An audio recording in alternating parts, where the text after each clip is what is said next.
2002 ജനുവരി 3-4 തീയതികളിലും 2003 May 2-നും Kozhikode Marad ബീച്ചിൽ നടന്ന അക്രമ സംഭവങ്ങളെയാണ് മാറാട് കലാപം എന്ന് വിശേഷിപ്പിക്കുന്നത്.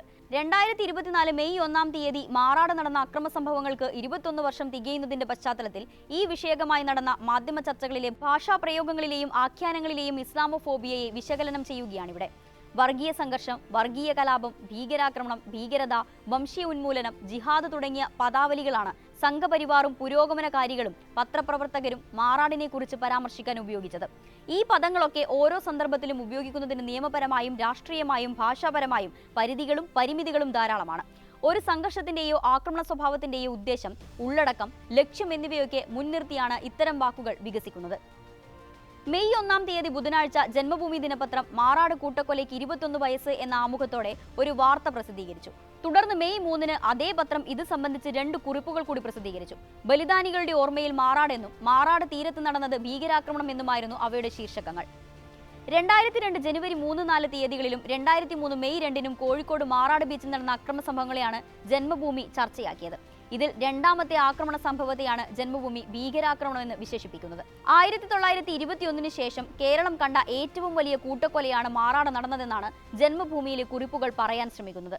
മാറാട് സംഘർഷങ്ങളെ ഭീകരാക്രമണമായി ചിത്രീകരിച്ച കുറിപ്പുകൾ ടിപ്പുവിന്റെ ആക്രമണം, മലപ്പുറം ജില്ലാ രൂപീകരണം, ഇസ്ലാമിക ഭീകരത തുടങ്ങിയവയുമായി മാറാട് സംഭവത്തെ ബന്ധപ്പെടുത്തിയുമാണ് ജന്മഭൂമി എഡിറ്റോറിയൽ ഉൾക്കൊള്ളിച്ചിരുന്നത്. മെയ് 2-ാം തീയതി ABC ചാനലിൽ മാറാടിന്റെ രഹസ്യങ്ങൾ എന്ന പേരിൽ ഒരു ചർച്ച നടന്നു. അതിൽ പുരോഗമന പ്രസ്ഥാനങ്ങളുടെ സഹയാത്രികനായ AP അഹമ്മദും മാധ്യമപ്രവർത്തകനായ രാമചന്ദ്രനും പങ്കെടുത്തു.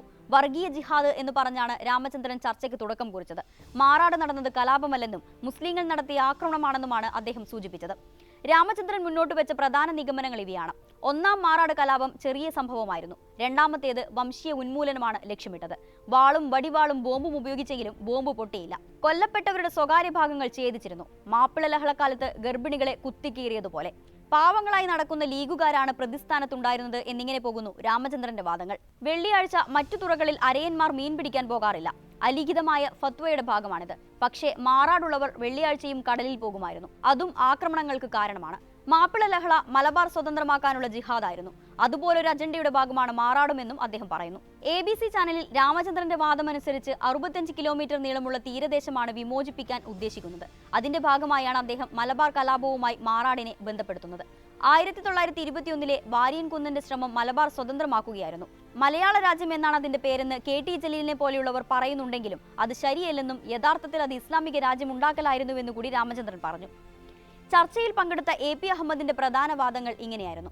2002-ലേത് കലാപമായിരുന്നു. പക്ഷേ 2-ാം മാറാട് കലാപം ഏകപക്ഷീയവും സാമുദായികവുമായിരുന്നു. അതിൽ കൊല്ലപ്പെട്ടവരെ ഹിന്ദുക്കൾ ബലിദാനികൾ എന്ന് വിശേഷിപ്പിക്കുന്നതിൽ തെറ്റില്ല.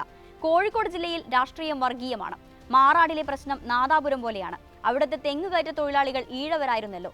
കാവും വിശ്വാസവും ഉള്ളവരാണ്. ശബരിമലയ്ക്ക് പോകുന്നവരാണ്. അവർ CPM-ൽ അണിനിരന്നു. പരമ്പരാഗത പ്രമാണികൾ മുസ്ലിങ്ങളാണ്. മുസ്ലിങ്ങൾക്ക് ഗൾഫ് പണം ലഭിച്ചു. അതുപയോഗിച്ച് അവർ കൊട്ടാരങ്ങളിൽ വാഴുന്നു. മറ്റുള്ളവർ താഴെയാണ്. നാദാപുരത്ത് താഴെ തലത്തിൽപ്പെട്ടവർക്ക് വേണ്ടി വാദിക്കുമ്പോൾ അത് മുസ്ലിം വിരുദ്ധമായി വായിക്കപ്പെടുന്നു എന്നിങ്ങനെ പോകുന്നു AP അഹമ്മദിന്റെ വാദങ്ങൾ. എന്ന് മാത്രമല്ല 2003-ലെ മാറാട് സംഭവത്തെ ജിഹാദി ആക്രമണമാണെന്ന് പറഞ്ഞാലും തെറ്റല്ല എന്നും അദ്ദേഹം പറയുന്നു. ഇസ്ലാമോഫോബിയയുടെ രാഷ്ട്രീയത്തിൽ മാറാട് സംഭവത്തിനും അത് ഉയർത്തിയ ആഖ്യാനങ്ങൾക്കും നിർണായക പങ്കുണ്ട്.